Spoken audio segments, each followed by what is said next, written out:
Oi meu povo, bem-vindos ao Jazz Code, aqui é a Jazz e hoje eu vou responder a pergunta que não quer calar, a pergunta que eu recebo quase todos os dias no inbox. O que é que eu vou fazer da vida agora que acabou meu programa de au pair? Eu vou continuar na França? Eu vou voltar pro Brasil? O que acontece? Bom, então vamos direto à resposta e depois a gente explica, a gente elabora. Sim, vou continuar na França. Sim, eu renovei o meu contrato com a minha família, como era de direito, por mais um ano. Então, meu contrato agora acaba em agosto de 2019. Mas não foi tão fácil assim, nem tudo são flores, não é mesmo? Foi um processo muito complicado e eu vou explicar pra vocês o porquê. Pra algumas de vocês, eu devo ter falado quando vocês me perguntaram que eu não ia ficar, que era uma estratégia para que o universo me desse o que eu queria.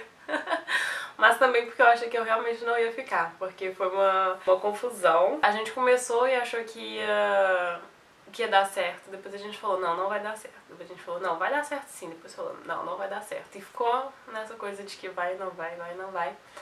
E no fim das contas eu acho que foi um pouco de sorte, um pouco de que, sabe, tava escrito, tinha que ser, porque assim, eu vou fazer um vídeo contando só sobre o processo de renovação pra dar dicas pra vocês, pra que, na verdade eu acho que vai ser tudo que você não deve fazer, porque a gente fez muita coisa errada, mas também pra se preparar, porque o processo foi muito mais burocrático do que a gente pensava, e era pra ser uma coisa que a gente já tinha que estar preparado, porque aqui na França tudo foi muito burocrático, tudo levou muito tempo do que a gente foi fazer, mas a gente não estava preparado pra que fosse tão demorado, tão problemático. Mas no fim das contas, deixa eu tentar resumir. Quando você recebe o visto do Brasil, tá escrito que você precisa começar esse processo com 2 meses de antecedência. Se você quiser que dê certo, senão você corre o risco de ter que voltar pro Brasil. A gente começou com mais ou menos 1 mês e meio. E na época eu ainda não tava com o meu número de Sécurité Sociale. Na verdade até hoje não tenho, porque eles são muito lentos. Não tinha a carta Vitale, que é a carta de médico que você tem, mas eles estavam pagando o meu seguro social. Mas não tinha o número, não sei como eles conseguiram os meus rostos, mas eles conseguiram pagar sem o número. Essa parte a gente já achou que ia dar errado. Depois a gente achou que os 2 meses eram contando só pra prefeitura, no caso. Só que aí a gente descobriu que a gente tinha que passar na Directe ainda pra poder aprovar o contrato, e que isso podia levar 1 mês. E aí a gente já começou a ficar meio desesperado. Eu e a mãe, no caso, porque o pai é super tranquilo. O pai tá assim, ai gente, vocês estressam demais, vai dar tudo certo, relaxa. A gente começou o processo em junho, e o meu visto ia vencer no dia 31 de julho. E aí eu que mandei os documentos pra Directe, tive que traduzir mais alguns documentos, mas eu vou entrar nos detalhes depois. E na Directe foi super rápido. Em 12 dias eles mandaram a carta com o contrato já aprovado e tal. Na hora que a gente foi pra prefeitura, foi uma bagunça que em cada site que você ia, tava falando que você ia precisar de um tipo de documento. Na hora que eu cheguei lá, eles me pediram mais outros. Então, assim, foi um vai e volta. No dia que eu fui lá que eu consegui agendar a entrevista, que, aliás, eu demorei 1 mês pra conseguir agendar, só consegui agendar pra daqui a 1 mês. Eles falaram, não, tá faltando um documento, você vai ter que marcar de novo. Eu falei, não, não vou marcar de novo, não. Voltei pra casa e sentei lá e fiquei esperando o moço. Olha, eu tô aqui. Na hora que você tiver uma brechinha, você pode me chamar que eu vou esperar. Aí ele, olha, eu não tenho como garantir que eu vou te atender. E eu falei, não, não tem problema, não tenho nada pra fazer o resto do dia, eu vou ficar aqui. Aí eu acho que eles viram que eles ficaram com dó e ficaram com medo também, porque eu estava realmente com cara de que estava pronta para acampar lá o dia inteiro. E aí eles resolveram aceitar meu documento. Depois disso, eu recebi 3 cartas da prefeitura falando que estava faltando documento e me pedindo mais documento. A segunda carta que eles mandaram era me pedindo o certificado da escola.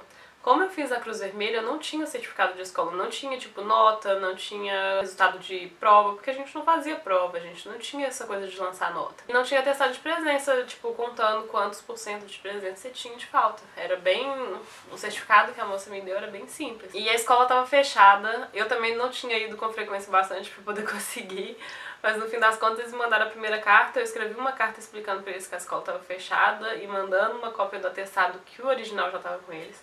Depois eles me mandaram uma terceira carta. E essa terceira carta chegou pra mim quando eu tava de férias em Portugal. Mandaram essa carta na sexta-feira e eu cheguei segunda, de manhã. E normalmente quando você recebe a carta, você tem 10 dias corridos pra poder responder, senão eles anulam o seu dossiê. E o meu plano original era de ter começado a viagem na Espanha, depois passar pra Portugal e acabar no sul de Portugal. Então o meu plano era que eu ia ficar ainda mais 1 semana e meia. E por um azar ou por uma coincidência do destino, sei lá, Eu tinha viajado pra Suíça um pouco antes, então eu tava totalmente sem dinheiro. Falei, vou voltar antes. Vou só pra Portugal, pra Lisboa, porque eu tenho um amigo que tá indo de Praga só pra lá, só pra me acompanhar.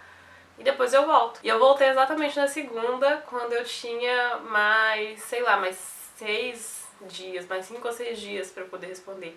Se eu não tivesse voltado antes, eu teria perdido essa carta, não ia ter visto. E eu não ia ter conseguido validar o meu dossiê. Então foi tipo assim, foi nessa hora que eu fiquei, oh, meu Deus, existe uma coisa chamada destino. Aí eu fiquei desesperada, mandei e-mail pro pessoal da Cruz Vermelha, eles foram super fofos comigo, escreveram tudo que eu pedi no certificado. Ela fez 2 originais já, porque eu falei com ela que eles tinham perdido, enfim, a moça foi super simpática. Aí eu mandei essa carta nova com todos os documentos que eu consegui arrumar, com mais uma carta explicando, pedindo eles, pelo amor de Deus, pra eles aceitarem. E depois disso não tive mais resposta. A gente ficou esperando e não teve carta, não teve nada falando se estava aprovado ou não. Eu começando a ficar desesperada, porque meu visto já tinha vencido e o meu visto temporário que eles me deram ia vencer no dia 1º de outubro. Nessa época já era fim de agosto. E eu tinha que comprar minha passagem pro Brasil se eu tivesse que voltar. E aí eu tava pesquisando passagem, a mais barata que eu tinha achado tava 1.000 euros, tipo 4.000 e tantos reais. Eu tava fodida de quebrada, assim, eu não tinha dinheiro pra nada. Pra comprar um croissant na padaria, imagina pagar 4.000 reais numa passagem pra voltar pro Brasil. Aí comecei a ficar desesperada e eu fiz o pagamento do curso também pra poder conseguir a inscrição, pra renovar o visto. E aí eu ia perder mais 500 euros, tipo, jogados no lixo se eles não me respondessem, porque depois de um certo tempo não tem mais reembolso. Enfim, eu tava super desesperada, foi uma das épocas mais estressantes da minha vida. Minha gastrite foi nas alturas, assim, eu tava conseguindo nem beber meu amado chá. Aí eu mandei um e-mail pra prefeitura e falei, olha gente, eu preciso realmente saber se meu visto vai ser aprovado ou não, porque eu preciso comprar uma passagem pro Brasil, caso for, a gente precisa começar a procurar uma au pair nova. E aí mais ou menos uma semana depois, eles me responderam falando que o meu dossiê tinha sido finalizado e aprovado. O título de séjour devia ficar disponível na prefeitura até o fim do mês, de setembro. Gente, foi um alívio, mas pensa na pessoa aliviada. Quando eles me responderam esse e-mail, era tipo quase meia-noite. Aí eu comecei a dançar, eu até esqueci que o povo tava dormindo. Comecei a dançar no quarto sozinha, finalmente, não sei o que. Liguei pra minha mãe pra falar, mandei mensagem pra minha host, aí ela já falou, mas amanhã a gente vai sair pra beber pra comemorar. Aí ela me levou pro bar aqui perto pra gente beber e tal. Mas assim, foi um alívio muito grande. No fim das contas, não sei porque eu tive que contar a história quase toda. E é isso. Então, vamos ter mais vídeos sobre França, sobre os franceses, sobre au pair. Em breve eu solto no canal também o vídeo sobre como renovar o contrato. Quem tiver mais dúvidas, quem quiser acompanhar a rotina, os detalhes, continua seguindo lá no Insta, Jessica__. Se tiver alguma dúvida pode deixar aqui nos comentários ou mandar lá no inbox. E muito obrigada por terem assistido, por se inscreverem, um beijo e até a próxima. Tchau!